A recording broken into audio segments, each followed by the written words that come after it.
So here we are again with another highlight on the game. I like to do these videos now and again where I just kind of show a box. So this is something I got recently. This is TransBot for the Sega Master System. Now I do remember playing this game when I was a kid, the first time I owned a Master System. But I don't think I actually owned it. I probably had borrowed it off a friend or something. As I've said before, going back 30 years to when I originally got the Master System, so my memory gets a little bit foggy as to what games I owned and which games I borrowed. But yes, so this is something I've been looking out for recently. There weren't many card games released for the Master System, not in the UK at least anyway. I very rarely saw them. I don't really remember actually owning a card game. But TransBot is probably the most well known one, and I do remember that from the times. So I was just had this hankering to get a card game, and I figured that TransBot would be the easiest one to get as it was the most common. But I was surprised to find out that it's actually going for reasonably high prices now. I don't think it's because it's a particularly awesome game. It's probably just because it's the card version games were a bit of a novelty. They didn't make them for very long. They moved over to carts. By the end of the 80s, early 90s, they'd completely given up on making the card games, which they had initially released in Japan. I think TransBot was the first or one of the first games to come on the card version. TransBot walled off a computerized underworld invasion with your transforming weaponry. And there we go. Pretty simplistic cover. Got the usual other European languages there. Now there are no limits. Sega Enterprises, 1986, made in Japan. So TransBot's a horizontal flying shooter. And I didn't realise this, so I was just researching a little bit. I discovered that Sega actually brought out an arcade version after the Master System version, a couple of years after this came out. The arcade version was markedly superior in that it had more levels, had better graphics and what have you. So, this is a Sega card game.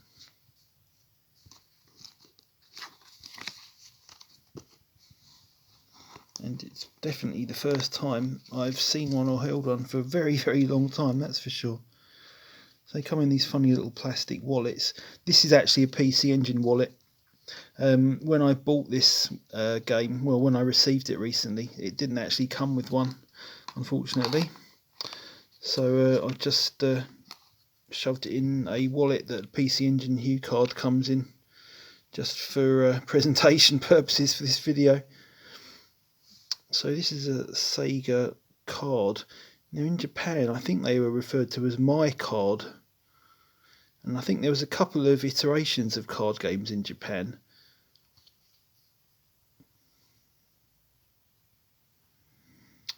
You've got this sticker on the back. They loved giving you instructions on how to care for cartridges in those days, didn't they? Avoid all the usual things about not shooting it into the sun, not stamping on it, not bending it, and what have you. A little space for the name there.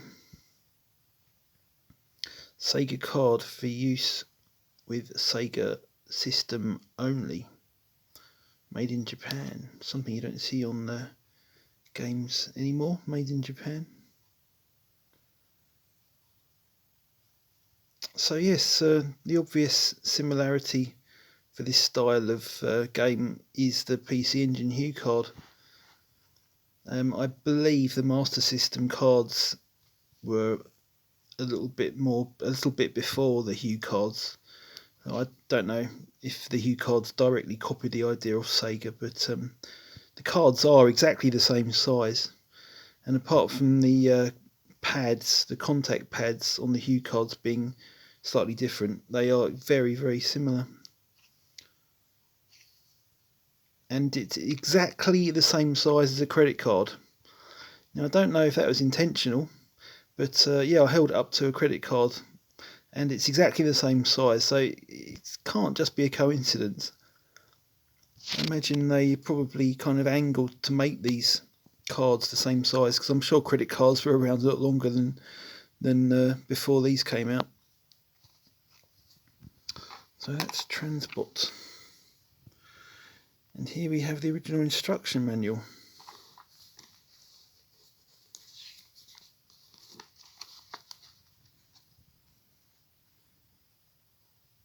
And again with the instructions in all these different European languages, telling you not to burn the game, don't eat it, don't fire guns at it, don't fire bows and arrows at it, etc, etc.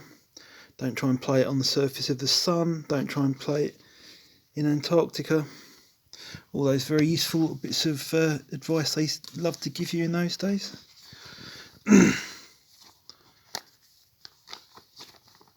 Message to the player. After the nuclear war in the solar year 2XXX, having survived by escaping into a nuclear shelter, we are now starting to reconstruct the Earth. However, we have come upon a terrible monster, a remnant of the now defunct, highly cultivated society that once existed. An artificial intelligence computer whose code name is Daluus. So yes, this is a pretty basic side-scrolling shooter with only 3 levels, 2 or 3 levels, maybe only 2 really distinct different levels. And the story is apparently Skynet from Terminator, about a post-apocalyptic world where some kind of computer's becoming intelligent and taken over.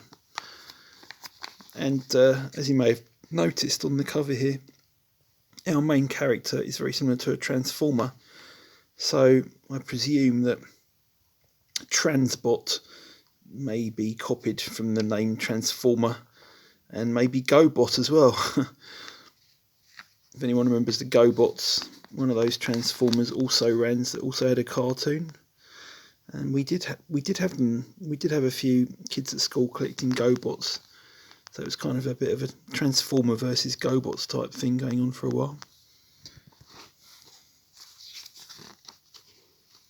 We have the standard Master System blue ink on white background manual here.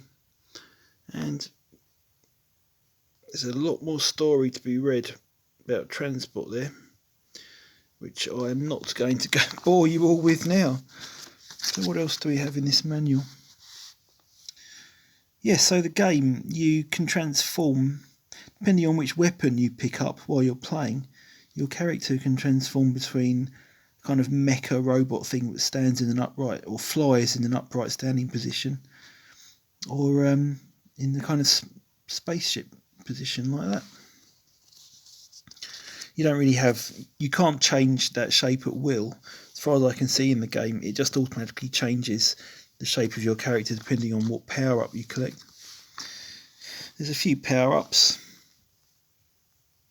and they do it by a kind of roulette wheel system where once you collect a power-up token in the game, you get a range of letters from A to about F, like A, B, C, D, E, F, something like that. And the letters flash in sequence, and you have to press the A button you have to try and press it on the weapon that you want. Obviously there's no guarantee you'll hit the one that you want. And you get those tokens by shooting one of these little tanks that roll across the bottom of the screen. It gives you the attack patterns of the enemies. That's quite unusual. Yeah, I was just reading about this game. The enemies don't have any AI at all, I don't think. They all move in very fixed patterns, and the instructions here definitely confirming that. It's not a great game, I've got to admit. Partly because the enemies are predictable. They're not particularly interesting. They fly at you in predictable patterns. It always improves the shoot 'em up when you get a bit of a challenge with the way the enemies react to you shooting them. Ones that try and follow you around, the ones that try and avoid your bullets and that. always make games a bit more interesting, but this one doesn't have anything like that in it. And a few more enemy descriptions there. Ibilic, Bilfer, Quick Slow. Got some scoring there, gives you the scores for them. All very, very important information.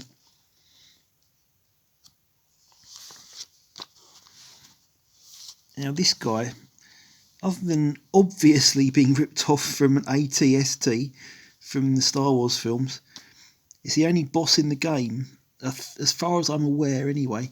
Now the Master System version, this version of the game, only really has 2 distinct levels, and it's pretty repetitive, and the card version of the game doesn't even have an ending. It just loops continuously, getting slightly harder. I was just reading that the cartridge version of the game does actually have an ending screen, which I wasn't aware of before. But yes, this guy is the final boss, if you can call him that. He's the level 2 boss out of 2 levels. The level 1 doesn't even have a boss. This guy comes up at the end of level 2, and he's not particularly difficult to shoot, to kill rather. When playing by using the control pad. This is in the good old days when they needed to show you how to use a control pad. Start button, select weapons, shoot button, maneuver.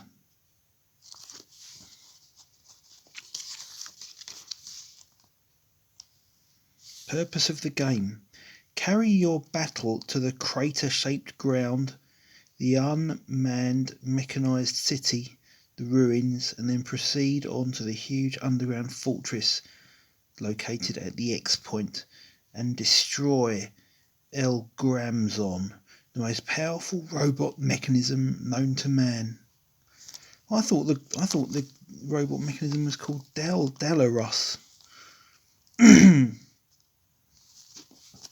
Maybe Dalaros is the kind of mastermind that you don't get to see while you're playing.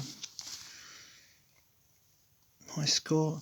That's about it really. There's very little else to say about this game. It's a pretty repetitive game. It's got quite nice music, even though of course with only 2 levels that tends to get very repetitive after a while. Advice from Professor Playor. I don't remember having seen that before. I wonder if that's unique to this instruction manual.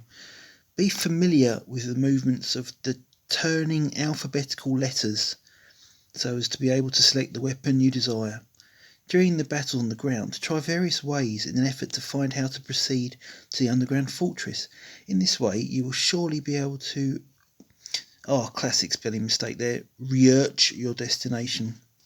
I have noticed that Master System manuals were littered with spelling mistakes. I was reading the R-Type one the other day, had some pretty hilarious typos in it. How to select your desired round.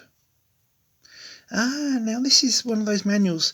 This is another thing I've noticed about Master System games is they often give you cheats in the manual, and normally towards the end of the manual, like this one here, and there's a good chance that you may never have read that unless you'd purposely gone through the whole thing and read every bit right to the end. But yeah, that's actually giving you a level select cheat by the look of it. Interesting. Wonder how many kids sent this into magazines pretending they discovered it themselves.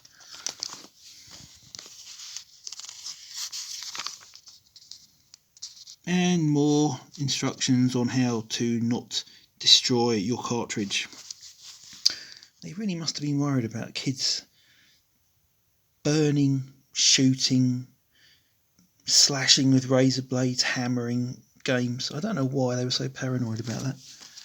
Pretty sure I've never done any of those things to any of my games, whether I read the instructions or not. And the good old scorebook on the last page. So, that's TransBot's card version for the Sega Master System.